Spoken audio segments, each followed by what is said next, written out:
Before you think I'm some bitter old woman spinning tales, let me tell you exactly how my own flesh and blood tried to erase me from my own life. Last September, I thought my son David was taking me out for my 72nd birthday dinner. I even wore the pearl necklace his father gave me and put on my best lipstick. Instead, I found myself signing papers I didn't understand, while he smiled and called it the best thing for everyone. By the time I realized what was happening, I was already trapped. But if you think a mother who raised a man can't take him down when he betrays her, you clearly don't know what we're capable of when we stop playing nice. Before we jump back in, tell us where you're tuning in from. And if this story touches you, make sure you're subscribed, because tomorrow, I've saved something extra special for you. My name is Margaret Thompson, though most folks call me Maggie, and I've lived in the same house on Maple Street in Riverside, Ohio for 43 years. It's a modest 2-story colonial with blue shutters and a wraparound porch where I've watched 3 generations of children grow up in this neighborhood. The house isn't much to look at from the outside, but it's mine. Every creaking floorboard, every crack in the foundation, every rose bush in the front yard planted with my own hands. This house holds the echoes of bedtime stories, birthday parties, and quiet Sunday mornings when my late husband Frank would read the paper while I made pancakes. I raised my son David in this house, taught him to ride his bike on the sidewalk out front, helped him with homework at the kitchen table that still bears the mark from when he accidentally carved his initials into the wood with a fork at age 8. When he graduated high school, I threw him a party in our backyard. When he got married to Linda, I hosted their engagement dinner in our dining room.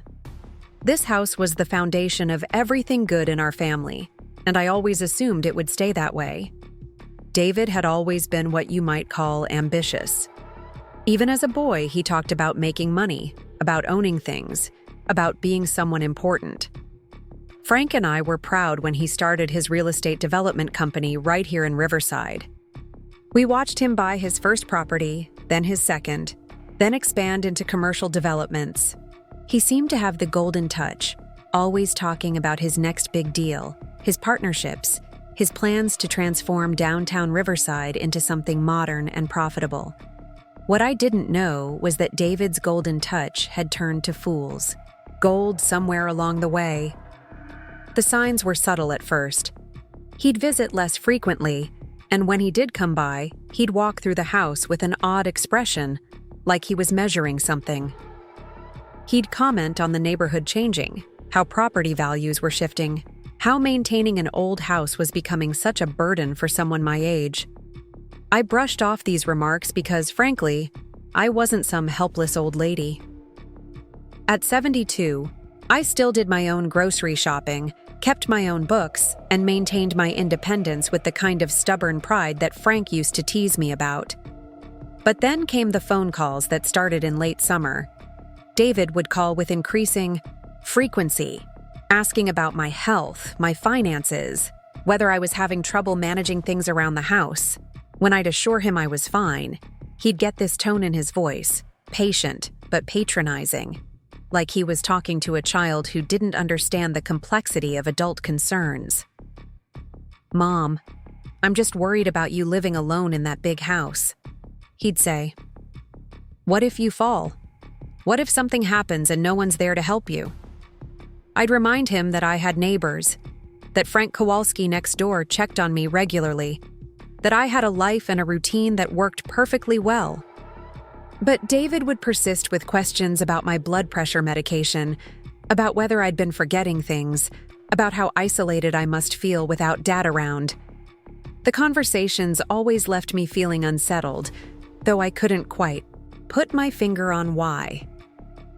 There was something in his voice, a careful quality that reminded me of the way he used to sound when he was trying to convince me to let him stay up past his bedtime or skip school for some dubious reason. It was the voice of someone building a case. September rolled around, and with it came my 72nd birthday. David called on the morning of September 23rd, his voice bright and enthusiastic, in a way that immediately put me on guard. "Happy birthday, Mom. I hope you're ready for a special day. I was sitting at my kitchen table with my morning coffee and the newspaper spread before me, the same routine I'd followed for decades. The kitchen faced east, and the morning light was streaming through the white curtains I'd hung 20 years ago, casting familiar patterns across the linoleum, floor that David had always complained was outdated. "Thank you, sweetheart. Are you and Linda coming by for cake tonight?" I asked, though something in his tone suggested this wasn't going to be a typical birthday celebration. "Actually, I have something much better planned," he said. "How about I pick you up around 5, and we'll go somewhere really special for dinner? Just you and me, like old times." I should have been pleased. David rarely made time for just the two of us anymore, and I miss the easy conversations we used to have when he was younger. But there was something calculated about his enthusiasm that made my stomach tighten with a vague sense of dread I couldn't explain. "That sounds lovely," I heard myself saying, though part of me wanted to suggest we just order pizza and stay home like we did when he was a teenager. "Great. Dress nice, Mom. This is going to be a birthday you'll never forget." After we hung up, I sat in my kitchen feeling oddly anxious. The house was quiet around me, filled with the comfortable silence I'd grown accustomed to since Frank's passing 3 years ago. I could hear the old furnace humming in the basement, the refrigerator cycling on and off, the distant sound of children playing in the street. These were the sounds of home, of belonging, of a life built slowly and carefully over decades. I spent the afternoon tidying up, though the house was already clean. I'd always kept an orderly home, and living alone meant there wasn't much mess to accumulate. I dusted the photographs on the mantelpiece, images of David at various ages, family, vacations, Frank and me on our wedding day. I straightened the doilies on the side tables that Linda always said made the house look old-fashioned, and I watered the plants on the windowsill that caught the afternoon sun. At 4:30, I went upstairs to get ready. I chose a navy blue dress with small white flowers, one that Frank had always said brought out my eyes. I put on the pearl necklace David had given me for my 60th birthday, back when his gestures of affection felt genuine rather than strategic. I applied lipstick, carefully, the same shade of rose I'd worn for 40 years, and looked at myself in the mirror that hung above my dresser. Preparing and narrating this story took us a lot of time, so if you are enjoying it, subscribe to our channel. It means a lot to us. Now back to the story. The woman looking back at me had silver hair that I kept neatly styled, blue eyes that were still sharp behind wire-rimmed glasses, and skin that showed the lines of 7 decades, but not the frailty that David seemed so concerned about. I looked like what I was, a woman who had lived a full life and was perfectly capable of continuing to do so. David arrived promptly at 5, driving the black BMW he'd bought the previous year when business was supposedly booming. He came to the front door rather than honking from the driveway, which struck me as oddly formal. And when I opened the door, he was holding a small wrapped gift and wearing a smile that didn't quite reach his eyes. "Happy birthday, beautiful," he said, kissing my cheek with the kind of careful affection that felt rehearsed. "Thank you, sweetheart. You didn't need to bring a gift." "Of course I did. It's your special day." He handed me the package, and I could feel his eyes studying my face as I unwrapped it. Inside was a small silver frame with a photo of the two of us from his high school graduation. We both looked so young and hopeful in the picture, standing in our backyard with his diploma in hand and my arm around his shoulders. "It's lovely," I said, though I wondered why he'd chosen such an old photograph when we'd taken plenty of pictures together since then. "I thought you'd like something to remember the good times," he said, and there was something in his phrasing that sent a chill down my spine. The drive to dinner was pleasant enough, though David seemed unusually talkative, filling the silence, with stories about his business and questions about my day-to-day routine. He asked about my doctor appointments, my prescription medications, whether I'd been having trouble sleeping. When I asked where we were going for dinner, he was vague. "It's a surprise, Mom. Somewhere I think you'll really appreciate." We drove through downtown Riverside, past the diner where Frank and I used to go for coffee on Sunday mornings, past the library where I volunteered twice a week, past all the familiar landmarks of my daily life. But instead of stopping at any of the restaurants I recognized, David kept driving until we reached the outskirts of town, where newer developments had sprouted up over the past decade. He pulled into the parking lot of a building I'd never seen before, a long, low structure with manicured landscaping and a discreet sign that read, Sunset Manor Care Center. The parking lot was nearly full, and I could see people through the large windows, some in wheelchairs, others walking slowly with assistance. "David," I said, my voice suddenly sharp with understanding. "What is this place?" He turned off the engine and shifted in his seat to face me, his expression shifting from fake cheerfulness to something more serious and determined. "Mom, I need you to trust me on this. I've been doing a lot of research, and I really think this is the best option for you right now." "Option for what?" I demanded, though I already knew the answer was going to shatter everything I thought I understood about this birthday dinner. "For your care, for your safety. Mom, you're 72 years old, living alone in a house that's way too big for you. What if something happens?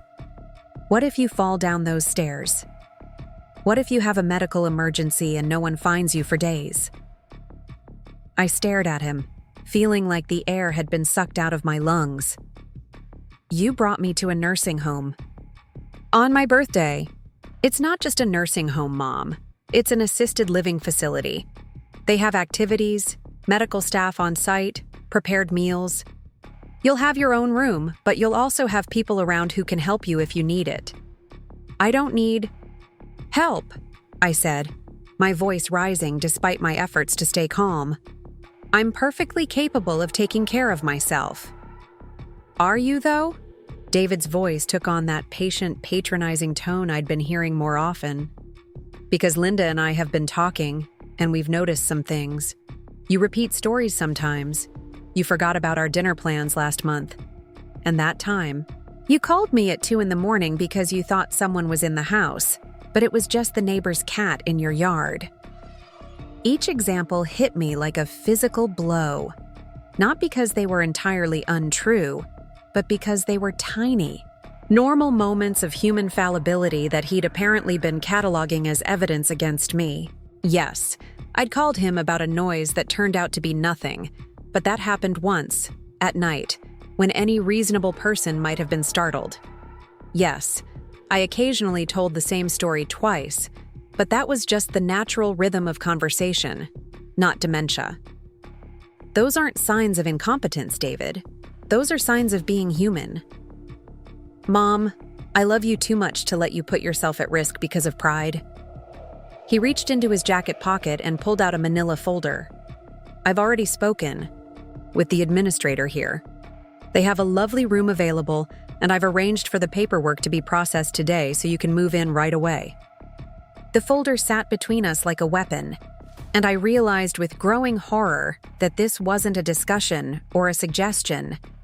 This was a plan that had been set in motion without my knowledge or consent, and my own son was executing it with the kind of clinical efficiency he probably used in his business deals. "You can't just decide to put me in a nursing home like I'm a piece of furniture you're tired of," I said, my hands shaking with anger and shock. "I'm not putting you anywhere, Mom. I'm helping you make the transition to a safer living situation. The papers just formalize the arrangement and give me legal authority to handle your affairs while you adjust to your new home." Legal authority.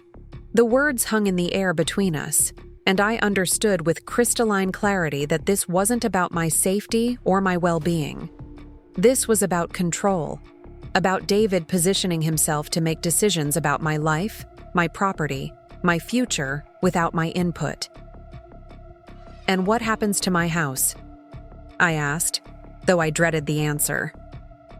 "Well, obviously you won't need it anymore. The costs of this place are significant, and selling the house will help cover your care for years to come. I can handle all of that for you so you don't have to worry about the stress of real estate transactions." There it was, The truth behind all his concerned phone calls, all his questions about my well-being, all his careful documentation of my minor human moments. David wanted my house, and he'd found a way to take it that made him look like the devoted son rather than what he really was. A thief wearing the mask of family love. I sat in his BMW in the parking lot of Sunset Manor Care Center, looking at my son and finally seeing him clearly for perhaps the first time in his adult life. The ambitious boy I'd raised had become a man willing to betray his own mother for financial gain, and he'd been planning this betrayal for months while I trusted him, loved him, worried about disappointing him. "I won't sign anything," I said, quietly. "Mom, please don't make this harder than it needs to be. I've already put a deposit down on the room, and the administrator is expecting us. Let's just go inside and take a look around. I think you'll be pleasantly surprised." But I wasn't going to be surprised by anything anymore. I was 72 years old, but I wasn't helpless, and I wasn't going to let my own child railroad me into a life I didn't want so he could profit from my displacement. The woman who had raised David Thompson was about to remind him exactly who he was dealing with, and it wasn't going to be the compliant, grateful mother he was counting on. I looked at him sitting behind the wheel of his expensive car, holding his folder of papers that would sign away my independence, and I made a decision that would change everything. I was going to fight back. I just didn't know yet how devastating that fight was going to become for the son who had underestimated his mother so completely. Walking through the automatic doors of Sunset Manor felt like entering a prison disguised as a hotel lobby. The floors were polished to a shine that reflected the artificial lighting, and the air carried that unmistakable institutional smell of disinfectant mixed with cafeteria food, and something else I couldn't identify but that made my stomach turn. David's hand was firm on my elbow as he guided me toward the reception desk, where a woman with an aggressively cheerful smile was waiting for us. "Mrs. Thompson, we've been so looking forward to meeting you," she said, extending a manicured, "Hi, and I'm Carol Stevens, the facility administrator. Your son has told us so much about you." I shook her hand because politeness was a habit I couldn't break even in the face of betrayal, but I didn't return her smile. Behind the reception desk, I could see into a common area where elderly residents sat in wheelchairs and recliners. Some watching television with vacant expressions, others staring out windows at a view of the parking lot where David's BMW sat like an escape vehicle I would never be allowed to use. "David has explained your situation," Mrs. Stevens continued, "and we're confident that Sunset Manor can provide exactly the level of care and companionship you need during this transition period." Transition period, as if this were a temporary arrangement rather than what it clearly was. A permanent solution to the problem of my independence.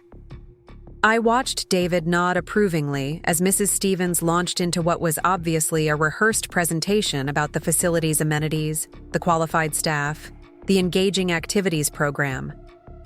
"We have bingo on Mondays, craft time on Wednesdays, and movie nights on Fridays," she said, leading us down a hallway lined with generic landscape paintings. "Our residents really enjoy the social aspects of communal living." The residents we passed didn't look like they were enjoying much of anything. Most sat alone in their rooms with doors propped open, some sleeping in chairs, others staring at muted televisions. The few who acknowledged our presence did so with the kind of hollow politeness that comes from having given up on expecting anything better. "And here's the room we have available for you," Mrs. Stevens said, opening a door to reveal a space roughly the size of my master bathroom at home. There was a narrow bed with a thin blue bedspread, a small dresser, a chair by the window, and a tiny closet that wouldn't hold a quarter of my clothes. The window looked out onto the facility's garden, which consisted of a few bench seats surrounded by bushes that had been trimmed into geometric shapes. "It's cozy," David said, and I wanted to slap him. "The bathroom is shared with your neighbor," Mrs. Stevens explained, "but don't worry, we have a schedule system that works very well, and you'll take all your meals in our dining room, so you won't need to worry about cooking or cleaning anymore." Won't need to worry about cooking, as If preparing my own meals was a burden rather than one of the small daily pleasures that kept me connected to my own life. I thought about my kitchen at home, with its familiar spice rack and the cast iron skillet that had belonged to my mother, and the window over the sink where I could watch the neighbors' children walk to school each morning. "Mrs. Thompson, why? Don't you sit down and we can go over the paperwork," Mrs. Stevens suggested, gesturing to the chair by the window. I remained standing. "I'd like to speak with my son privately first." "Of course. I'll just step outside and give you two a moment to talk." When the door closed behind her, I turned to face David fully for the first time since we'd arrived. He was standing with his hands in his pockets, looking around the room with an expression of forced satisfaction, like a real estate agent trying to sell a property he knew was overpriced. "This is what you call a special birthday dinner?" I asked. "Mom, I know this is hard, but once you settle in, you're going to realize how much better this is for you. No more worrying about maintaining that big house. No more being alone all the time. You'll have people around, activities to keep you busy." I wasn't worried about maintaining my house, David. I was managing just fine. "Were you, though?" He pulled out his phone and showed me a series of photographs. Pictures of my backyard, where some of the garden tools had been left out after I'd been weeding. Pictures of my front porch, where the morning newspaper had accumulated because I'd been reading it online instead. Pictures of my driveway, where a small oil stain showed where Frank's old truck used to leak. "You've been watching my house? Taking pictures?" "I've been concerned about you, Mom. These pictures show that you're not keeping up with things the way you used to. And look at this." He scrolled to another photo, this one of my kitchen counter where I'd left some bills and medication bottles. "Your bills are piling up. Your medication isn't organized properly. These are signs that you need more support than you're willing to admit." I stared at the photographs of my private life, my personal space, taken without my knowledge or permission. David had been surveilling me like I was a criminal, documenting normal moments of daily living as evidence of incompetence. The bills weren't piling up. They were sitting out because I'd been planning to pay them that afternoon.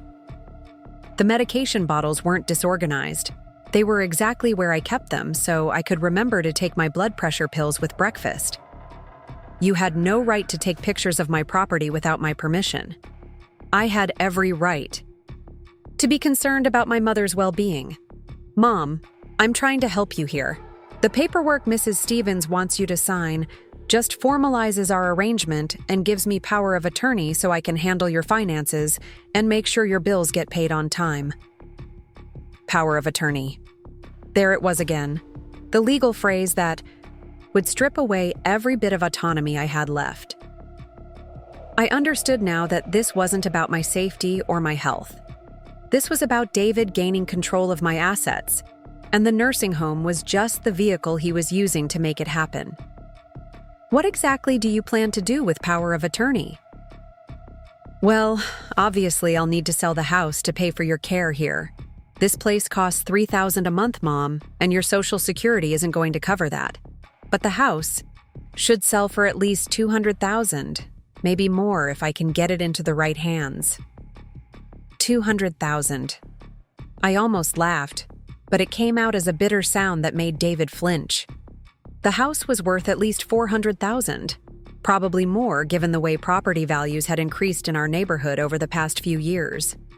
David wasn't just planning to steal my home, he was planning to undervalue it so he could move it quickly and pocket the difference. And after the house sells, what happens to any money that's left over? Any remaining funds will go into a trust account to cover your ongoing care costs. I'll manage the account, of course, to make sure the money lasts as long as possible. A trust account that he would manage. I could see the whole scheme now, laid out in front of me like a blueprint for theft. David would sell my house below market value, possibly to someone in his business network.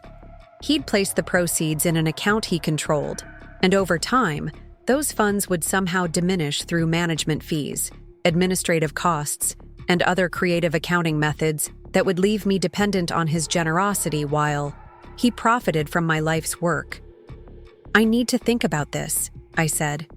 "Mom, there's nothing to think about. I've already put down a deposit on the room, and Mrs. Stevens needs an answer today. The sooner we get this settled, the sooner you can start adjusting to your new life here." My new life. I looked around the tiny room with its institutional furniture and shared bathroom. "You mean my life in captivity?" "Don't be dramatic. This is a nice facility with qualified staff and plenty of activities. You'll make friends here, Mom. You'll have people to talk to every day instead of sitting alone in that house talking to yourself." I didn't talk to myself, but I was beginning to understand that truth wasn't relevant to David's narrative. He'd decided I was incompetent, and he'd find ways to interpret everything I did through that lens. If I was quiet, I was depressed and isolated. If I spoke up, I was agitated and confused. If I resisted his plans, I was being stubborn and unreasonable. Mrs. Stevens knocked softly and opened the door. "How are we doing in here? Ready to move forward?"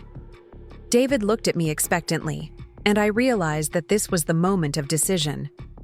I could sign his papers and surrender the life I'd built, or I could refuse and face whatever consequences he'd planned for that scenario.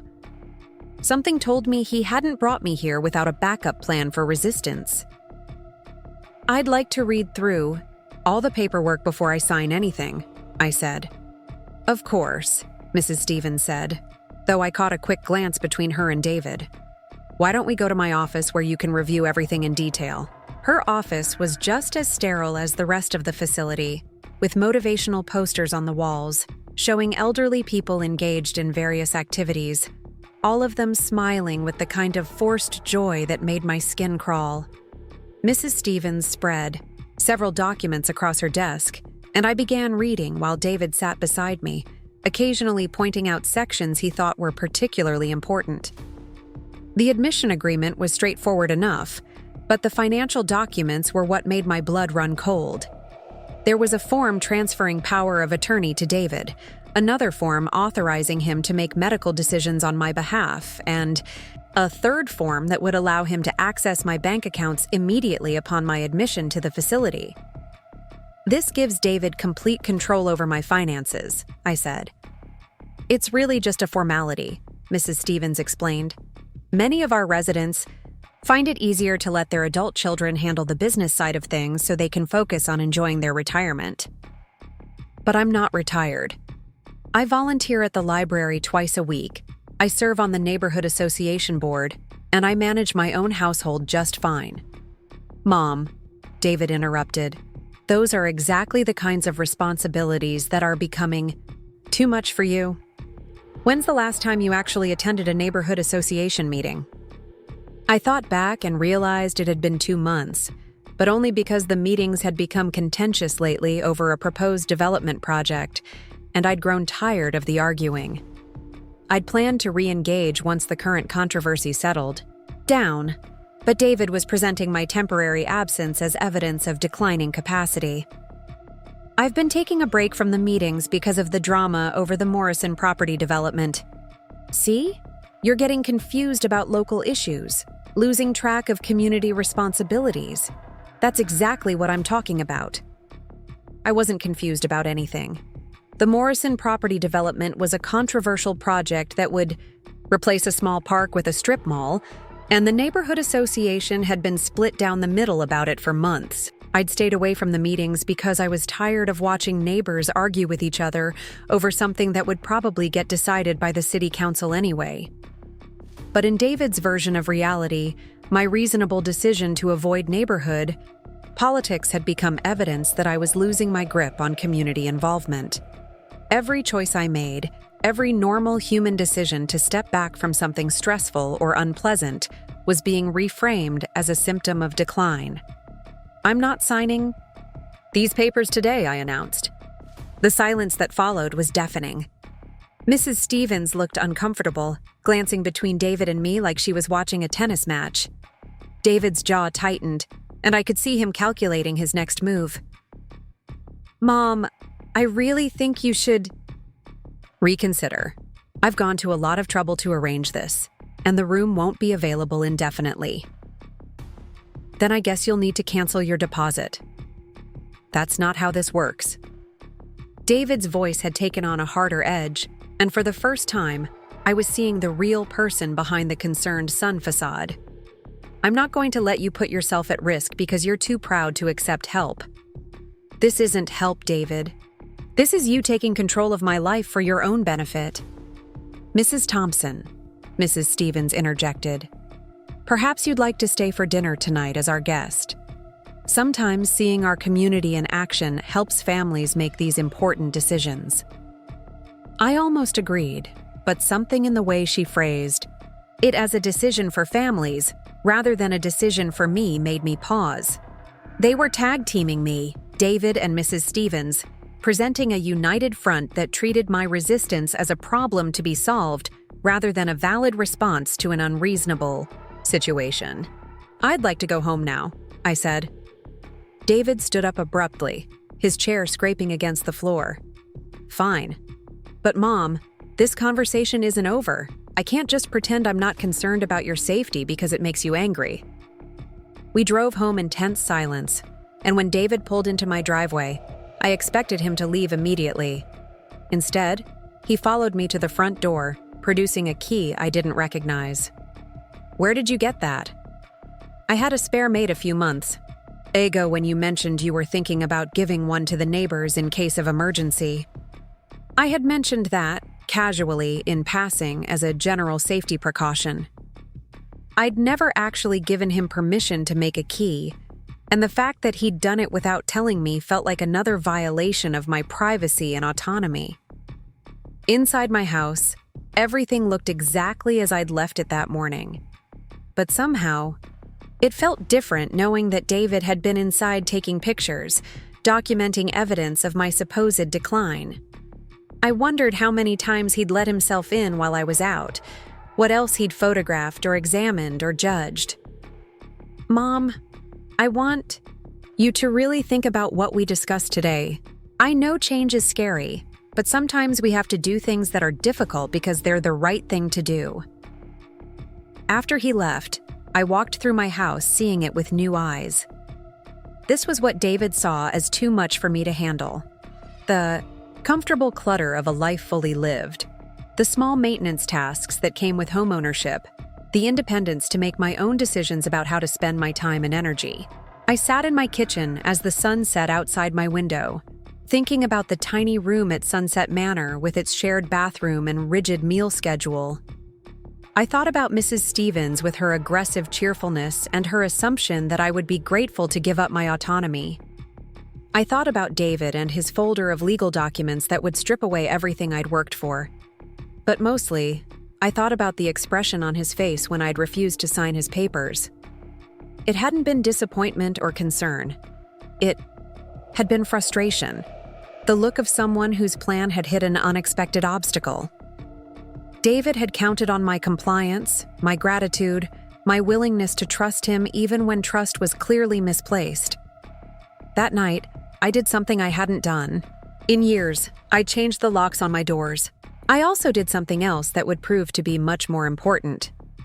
I started keeping a detailed journal of every interaction I had with David, every phone call, every visit, every attempt to pressure or manipulate me into surrendering my independence.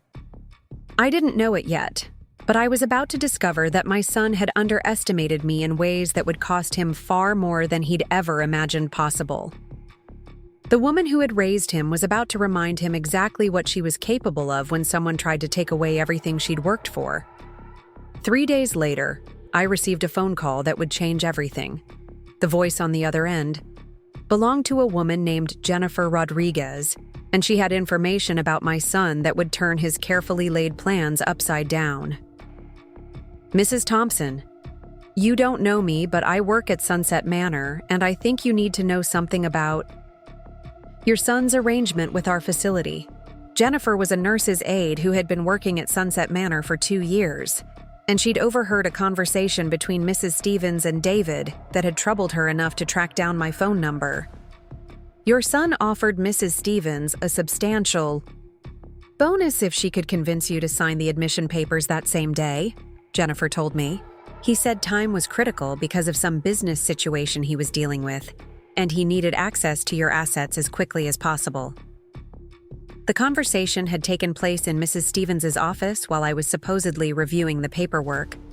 In private, David had been explicit that the nursing home placement was just the first step in a larger financial strategy, and that he would consider moving me to a less expensive facility once he'd secured control of my house and bank accounts.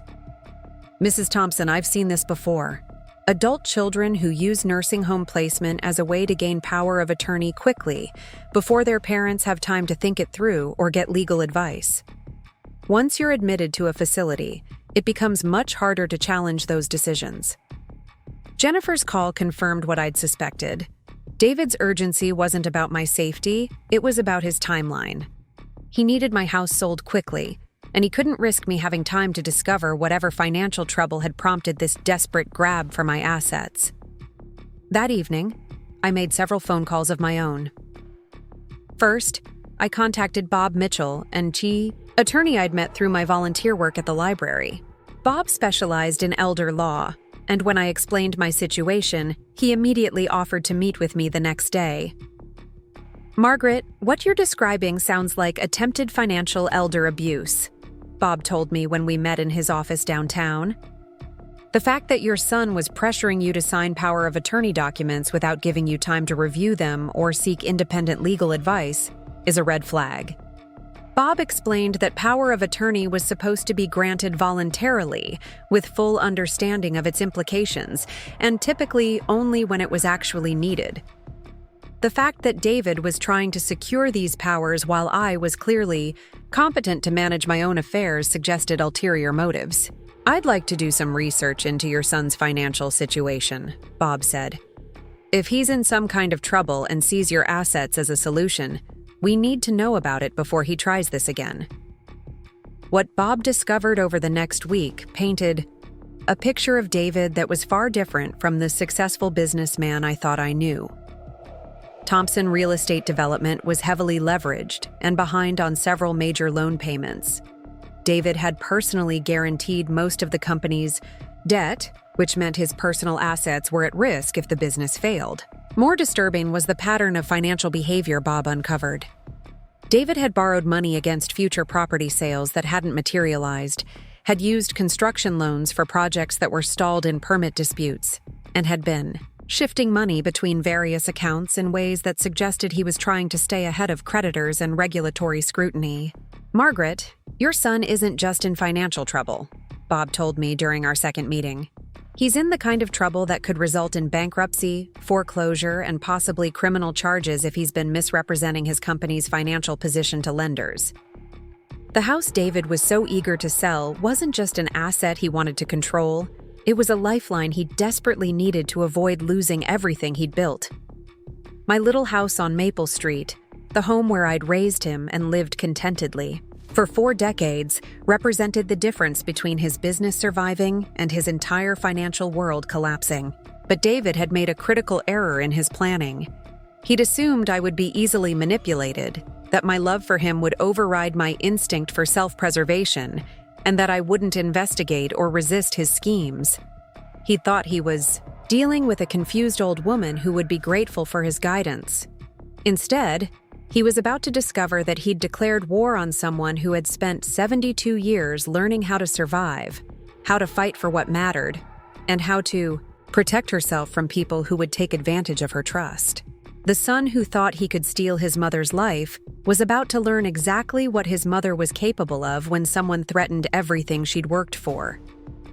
Armed with Bob Mitchell's research into David's financial disasters, I felt like someone had handed me a roadmap to my son's vulnerabilities. But knowledge without strategy was just ammunition sitting unused, and I needed to think carefully about how to use what I'd learned.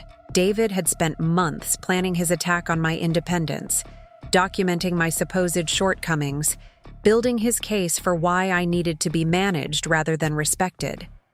Now it was my turn to build a case, but mine would be based on truth rather than manipulation. The first thing I did was secure my own assets.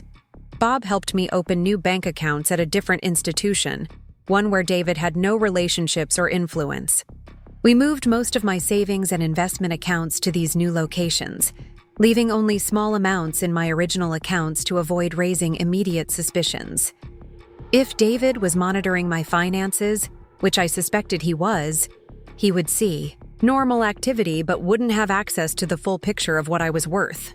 What David didn't know, and what I hadn't bothered to mention during our nursing home conversation, was that Frank and I had been much better savers than we'd ever let on. We'd lived modestly not because we had to, but because we'd chosen to, preferring to build security rather than display wealth.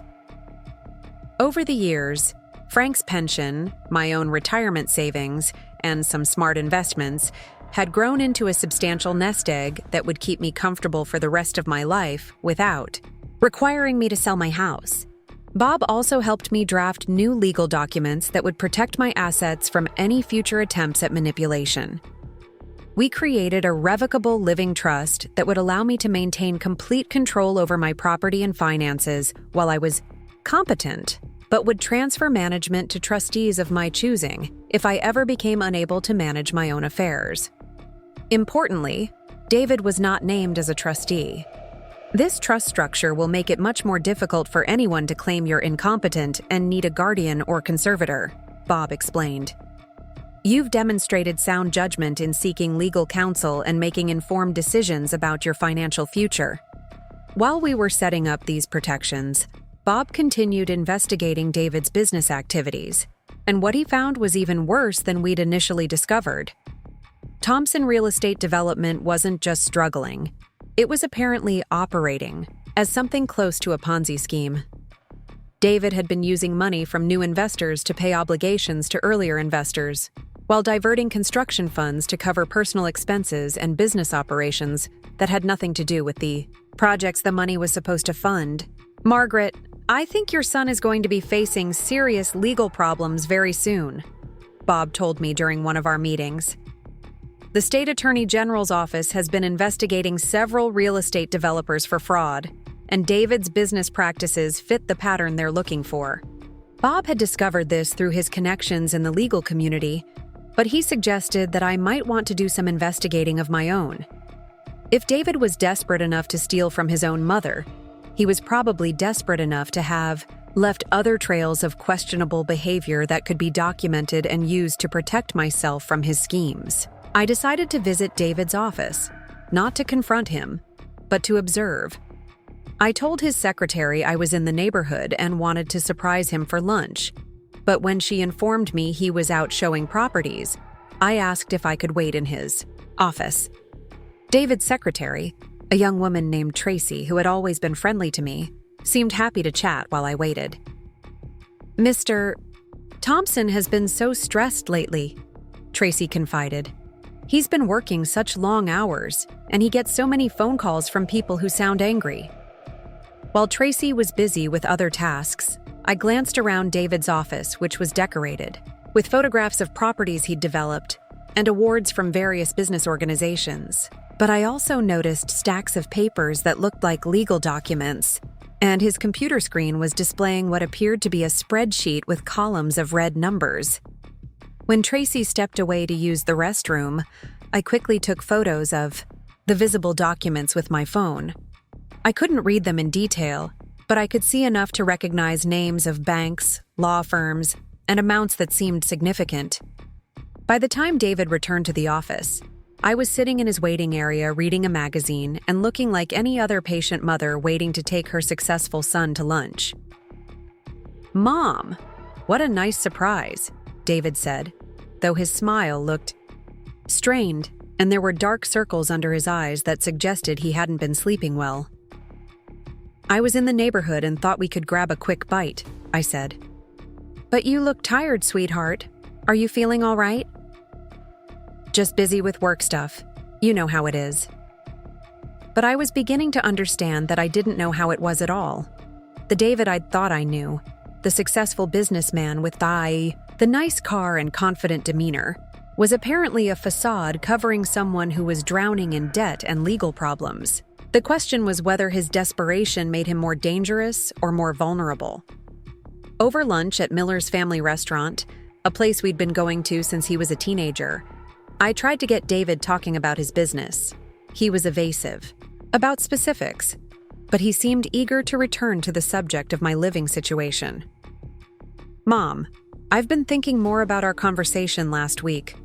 I know the nursing home idea was a shock, but I really think you should reconsider. Maybe we could start with just a trial period, see how you like it. I'm perfectly happy in my own home, David. But what if something happens? What if you fall and can't get to the phone? What if you have a medical emergency?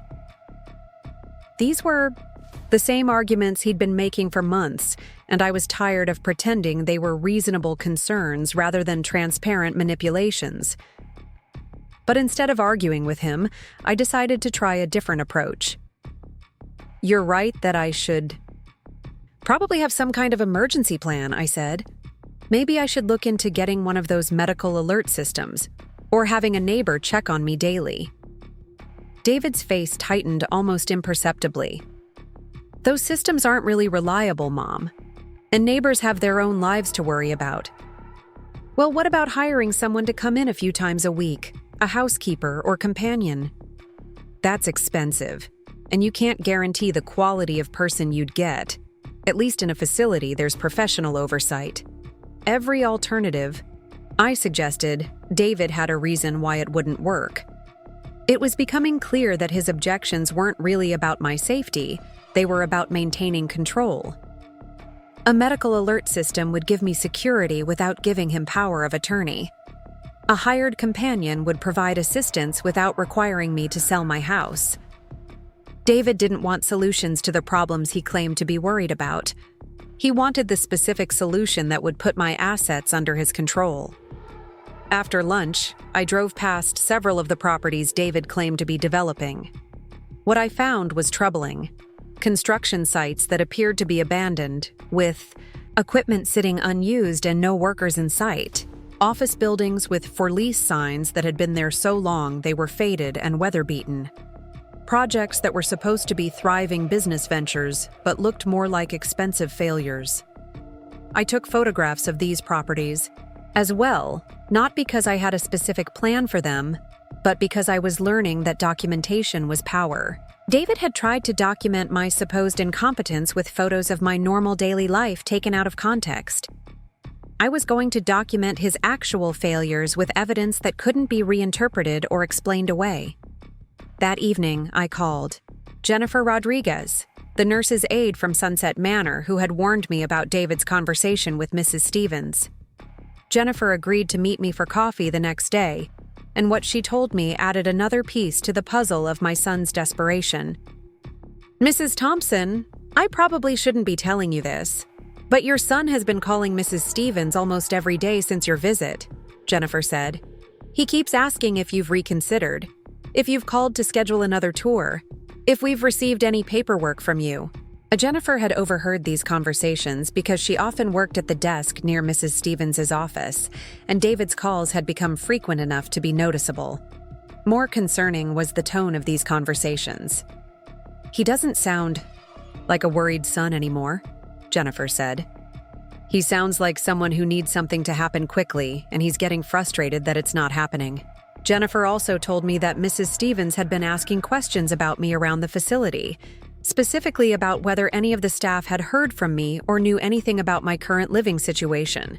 It was as if they were monitoring me, waiting for signs that I might be reconsidering their offer or experiencing problems that would make me more receptive to their services. Mrs. Thompson, I've been working in elder care for 5 years, and I've seen families struggle with these decisions.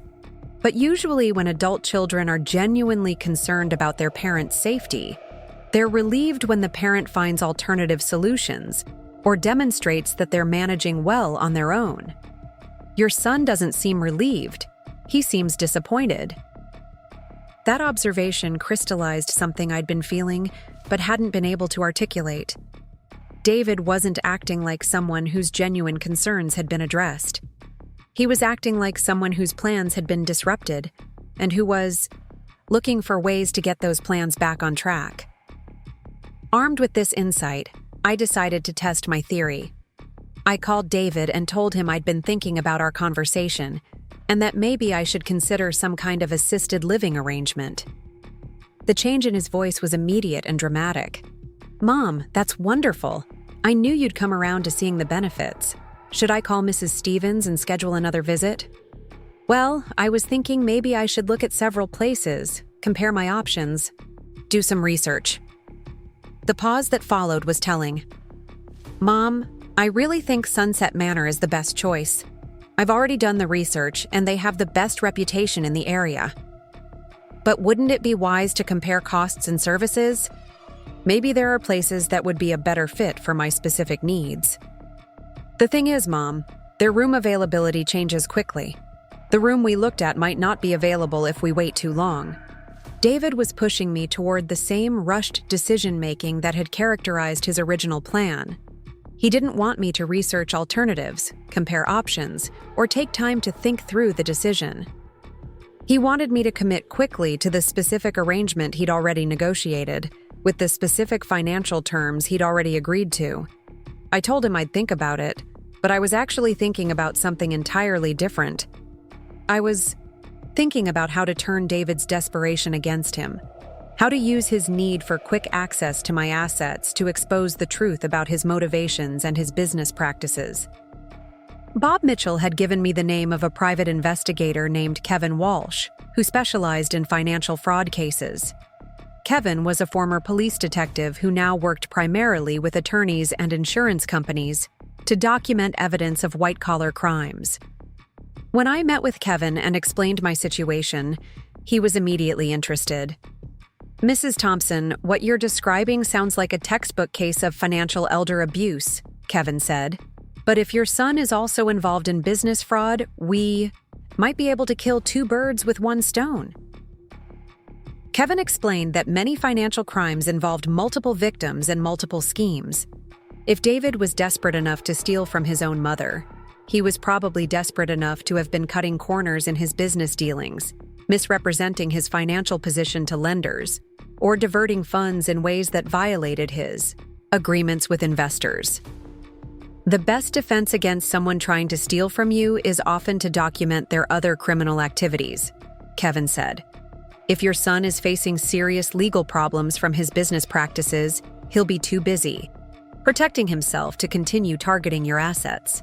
Kevin agreed to do a comprehensive investigation into David's business activities, his financial position, and his relationships with creditors, investors, and regulatory agencies. The investigation would take several weeks, but it would give us a complete picture of David's vulnerabilities and legal exposure. While Kevin worked on the financial investigation, I focused on protecting myself from David's continued pressure. I knew he would escalate his efforts to get me to sign power of attorney documents, especially if his business problems were getting worse. I needed to be prepared for whatever tactics he might use. Bob Mitchell suggested that I document every interaction with David going forward, keeping detailed records of his attempts to pressure me into surrendering my independence. We also discussed the possibility of getting a restraining order if David's behavior became threatening or harassing. But I had a different idea.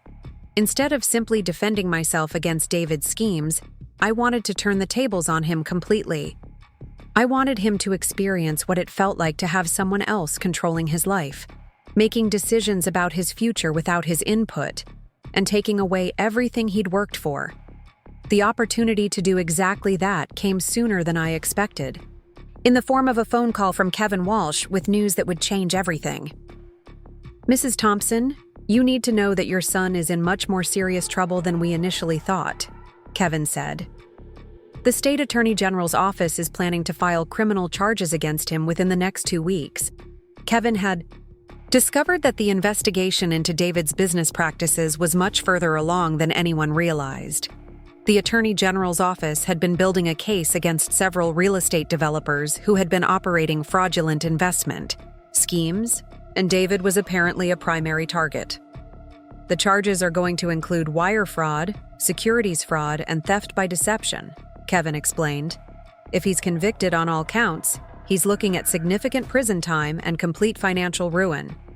Kevin also discovered that David's house, his car, and most of his other personal assets were about to be seized as part of the criminal investigation. The authorities had been monitoring his accounts and would soon freeze his access to any remaining funds. "Mrs. Thompson, your son is about to lose everything, and he probably knows it's coming. That's why he's so desperate to get control of your assets. He sees your house and your savings as his only chance to avoid complete financial collapse. But David's desperation was about to become his downfall, because I now knew something he didn't know I knew. I understood exactly how vulnerable he was, exactly how much he needed my assets to survive, and exactly how much power that gave me over him. The woman David had thought he could manipulate and control was about to become the architect of his complete destruction. And unlike his schemes against me, my plans against him would be based on truth, justice, and the consequences of his own criminal behavior. The son who had tried to steal his mother's house was about to discover that his mother was perfectly capable of making him homeless instead. The criminal charges against David came down on a Tuesday morning in November, just as Kevin Walsh had predicted. I learned about it not from the news or from David himself, but from a phone call from Bob Mitchell, who had been monitoring the Attorney General's press releases. "Margaret, they arrested your son this morning," Bob said, his voice carefully controlled. "Wire fraud, securities fraud, and theft by deception. The bail hearing is this afternoon." I sat in my kitchen with the phone pressed to my ear, looking out at the November sky that matched my mood perfectly. Gray, cold, and somehow final. Despite everything David had done to me, despite his attempts to steal my home and my independence, he was still my son. The boy I'd taught to tie his shoes and helped with his homework was now facing federal criminal charges that could send him to prison for decades. But my sympathy was tempered by the knowledge of what David had been planning to do to me. He hadn't hesitated to try to destroy my life to save his own, and now that his schemes had collapsed, I felt no obligation to rescue him from the consequences of his own actions. "What happens next?" I asked Bob. "There will be a bail hearing, then probably several months of legal proceedings before a trial. But Margaret, there's something else you should know. The authorities have frozen all of David's assets, including his house and his business accounts. He's going to need money for legal representation, and I suspect he's going to come to you asking for help." Bob was right. The call came that same evening, David's voice strained and desperate in a way I'd never heard before. "Mom, I need your help. There's been a terrible misunderstanding about my business, and I need to hire a lawyer to sort this out." "What kind of misunderstanding?" "The state is claiming that I misused investor funds, but it's all just accounting issues. Poor bookkeeping, not criminal activity. But I need a good attorney to prove that, and my accounts have been frozen while they investigate." David's explanation was careful and practiced, designed to minimize his culpability while maximizing my sympathy. He presented himself as the victim of overzealous prosecutors and bureaucratic confusion, rather than as someone who had deliberately defrauded investors and stolen funds. "How much money do you need?" I asked, though I had no intention of giving him a penny. "I need to post bail first. That's $50,000. Then I need a retainer for a criminal defense attorney, probably another $100,000 for someone good enough to handle a case like this." $150,000, almost exactly the amount David thought he could get from a quick sale of my house. The coincidence was too perfect to be accidental. David had calculated how much money he needed to survive his legal troubles, and he'd targeted my assets as the solution to his problems. "David, that's a lot of money." "Mom, I know it is, but this is my life we're talking about. If I can't afford proper legal representation, I could go to prison for something I didn't do, something he didn't do." Even now, facing overwhelming evidence of his crimes, David was maintaining his innocence and expecting me to bankroll his defense. He still saw me as someone who could be manipulated into sacrificing my own security for his benefit. "I'll need to think about it," I said. "Mom, please don't take too long. Every day I'm in jail is another day my business falls apart and my reputation gets destroyed." After we hung up, I called Bob Mitchell and Kevin Walsh to discuss strategy. We had reached the moment I'd been preparing for, the opportunity to turn David's desperation completely against him. "Margaret, you have all the leverage now," Kevin pointed out. "David needs your money more than you need his approval or his presence in your life. You can set whatever terms you want for any assistance you might provide." But I didn't want to help David escape the consequences of his actions. I wanted him to experience exactly what he'd tried to do to me: the loss of control, the stripping, a way of independence, the realization that someone else was making decisions about his future. Instead of agreeing to help David, I decided to attend his bail hearing. I wanted to see him in court, wanted to understand the full scope of the charges against him, and wanted him to know that I was watching his world collapse, just as he had watched me struggle against his schemes. The Hamilton County Courthouse was busy that Wednesday morning, filled with attorneys, defendants, and family members navigating the criminal justice system. I sat in the back of the courtroom, wearing my best black suit and the pearl necklace David had given me years ago when he still pretended to care about my well-being rather than my assets. When David's case was called, I watched him walk to the defendant's table wearing an orange jumpsuit and handcuffs. He looked smaller somehow, diminished by the institutional clothing and the circumstances that had reduced him from a successful businessman to a criminal defendant in less than 24 hours. The prosecutor outlined the charges in stark, clinical language. David had allegedly operated a fraudulent investment scheme, using money from new investors to pay returns to earlier investors, while diverting hundreds of thousands of dollars for personal use. He had allegedly forged documents, misrepresented his company's financial position to lenders, and failed to use construction funds for their intended purposes. The evidence against him was overwhelming. Bank records showing diverted funds, audio recordings of phone conversations where he had lied to investors about project timelines and completion status, email communications that demonstrated his knowledge that his business was insolvent even as he continued accepting new investments. David's court-appointed attorney argued for reasonable bail, emphasizing David's ties to the community and his lack of prior criminal history. But the prosecutor painted a different picture: a desperate man facing financial ruin who had already demonstrated a willingness to steal from the people closest to him. "Your Honor, the defendant recently attempted to defraud his own elderly mother by trying to place her in a nursing home against her will in order to gain control of her assets," the prosecutor said. "This shows a pattern of behavior where the defendant views other people's money as a solution to his own financial problems." I felt a chill as I realized the prosecutor knew about David's schemes against me. Someone had investigated those nursing home documents, those power of attorney papers, those rushed attempts to gain control of my house and savings. David's plan to steal from me had become evidence of his willingness to steal from anyone. The judge set bail at $75,000, more than David had told me he needed, and added conditions that would prevent him from accessing any of his frozen assets or conducting any business activities while the case was pending. After the hearing, David's eyes found mine in the courtroom. For a moment, we looked at each other across the space that now separated us not just physically, but morally and emotionally.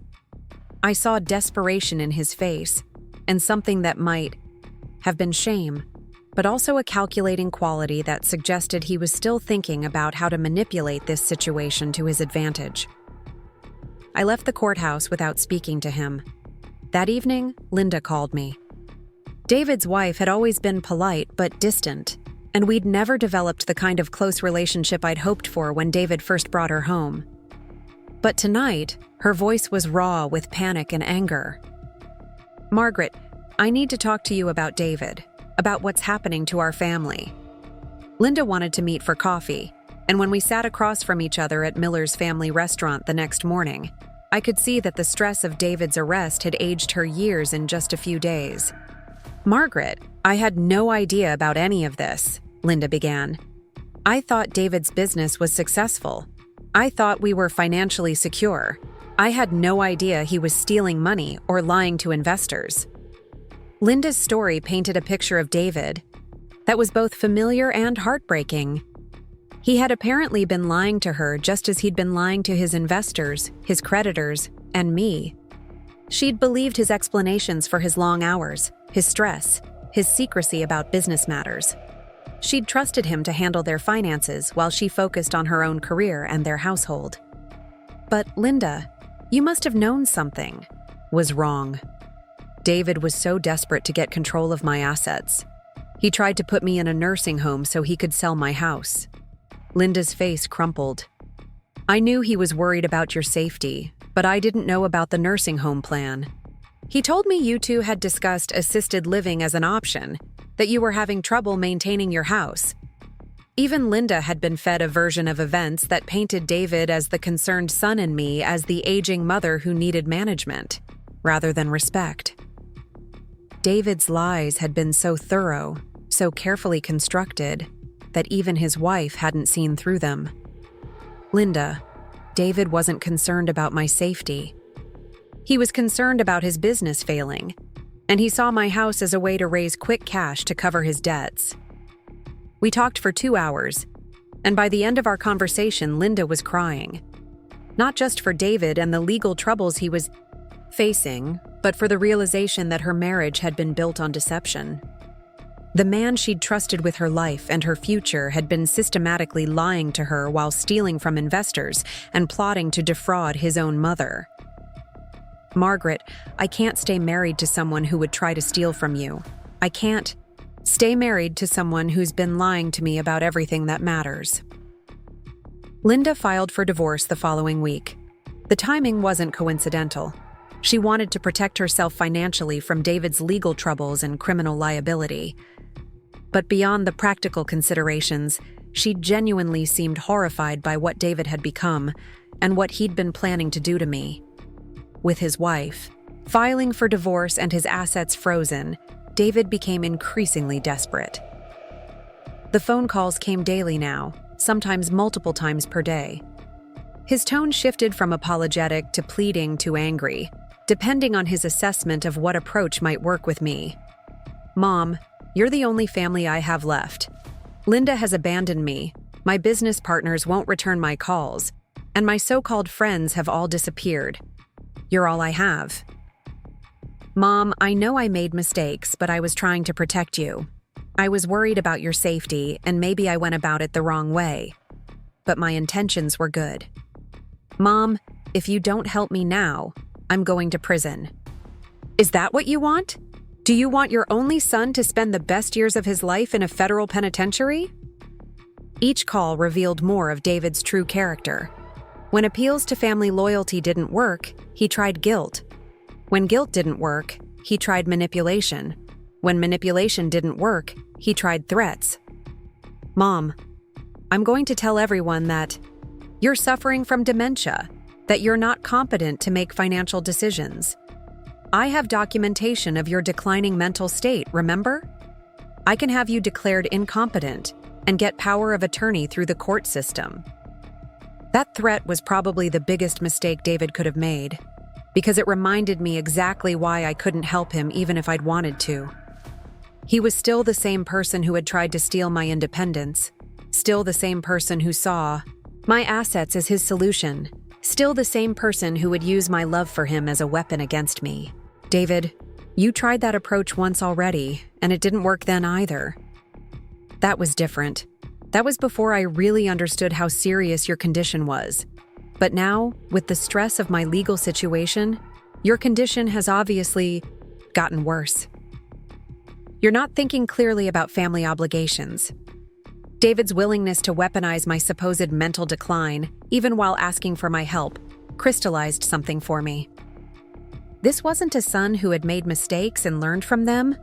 This was a predator who would use any tactic, including destroying my reputation and independence, to get what he wanted. I hung up on him. The next morning, I called Bob Mitchell with a decision I'd been considering for weeks. Bob, I want to make sure David faces the full consequences of what he's done.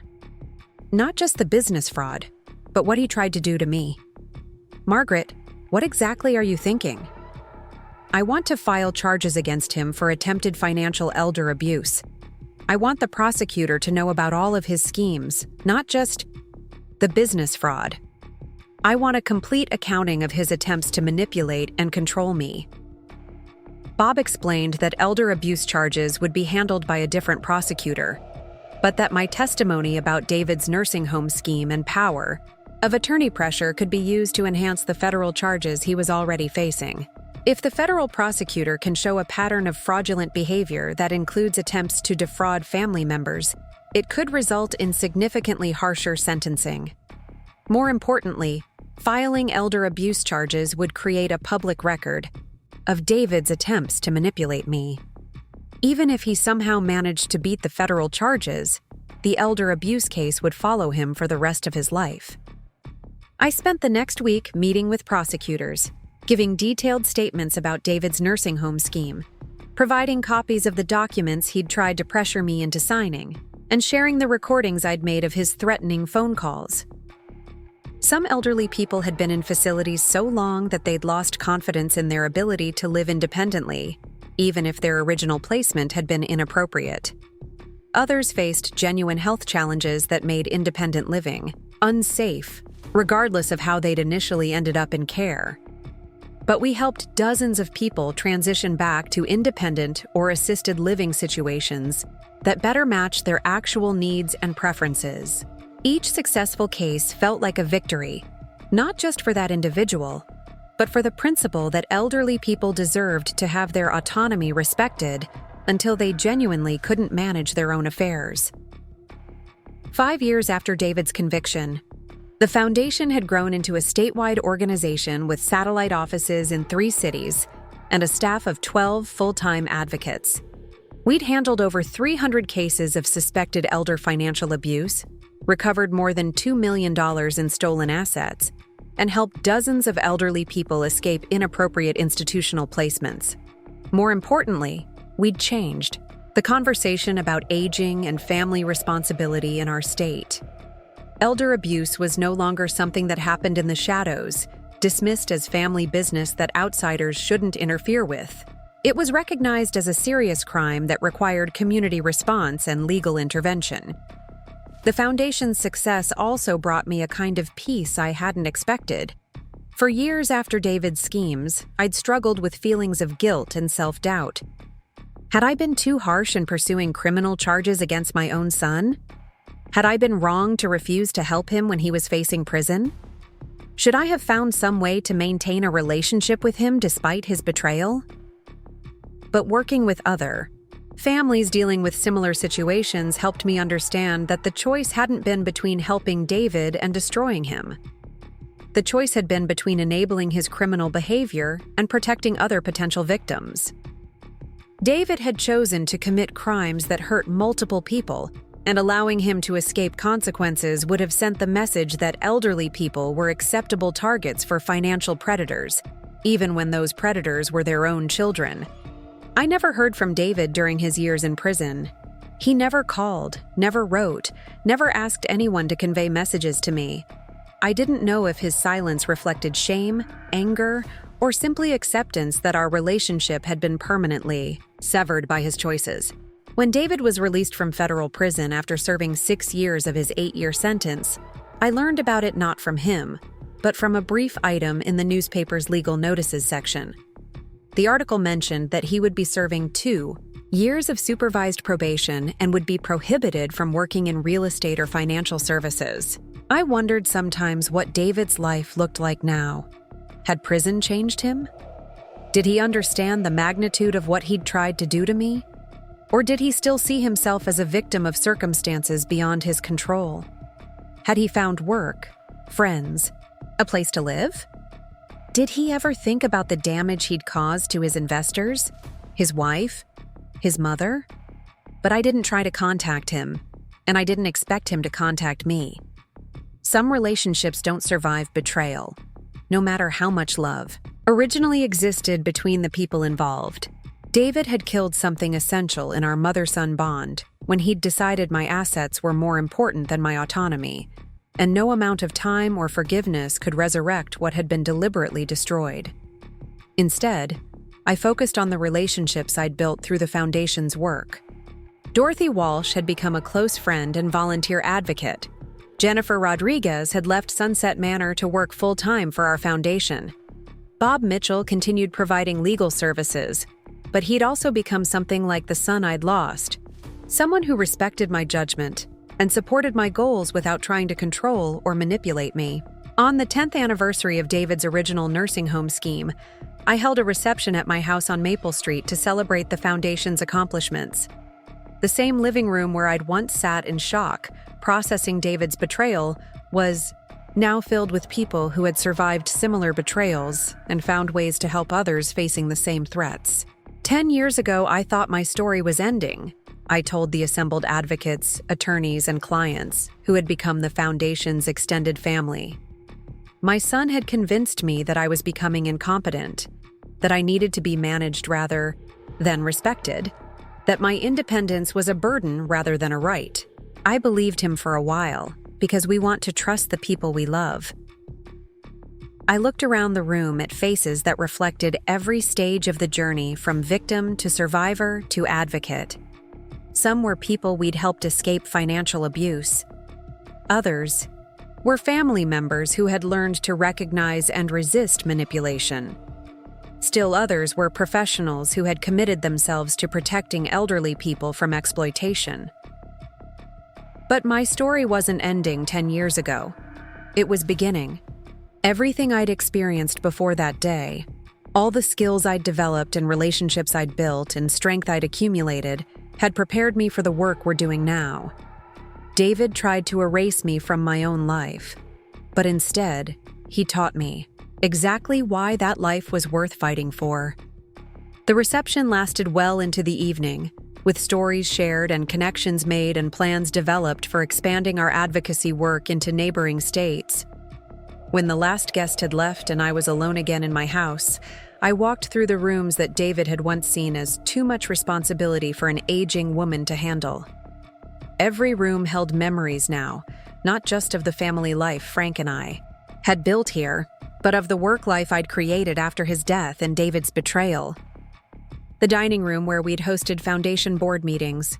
The kitchen where I'd made countless cups of coffee for elderly clients who needed someone to listen to their stories. The living room where I'd conducted interviews with journalists, wanting to understand how elder abuse operated and how it could be prevented. This house had been David's target because he saw it as a valuable asset that could solve his financial problems.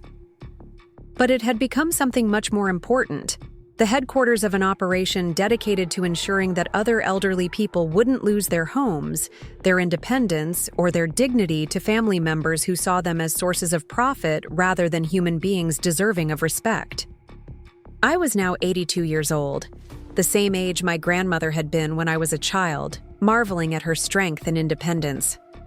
I was living alone in the same house David had declared too big and too dangerous for me, managing my own finances, making my own decisions, and running an organization that employed 12 people and served clients across 3 states.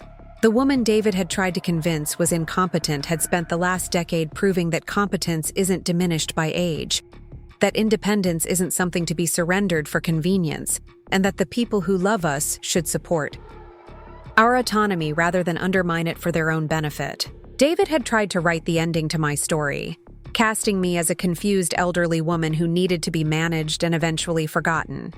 Instead, I had written my own ending, one where survival became advocacy, where personal justice became social change, and where a mother's betrayal by her son became a foundation for protecting other families from similar betrayals.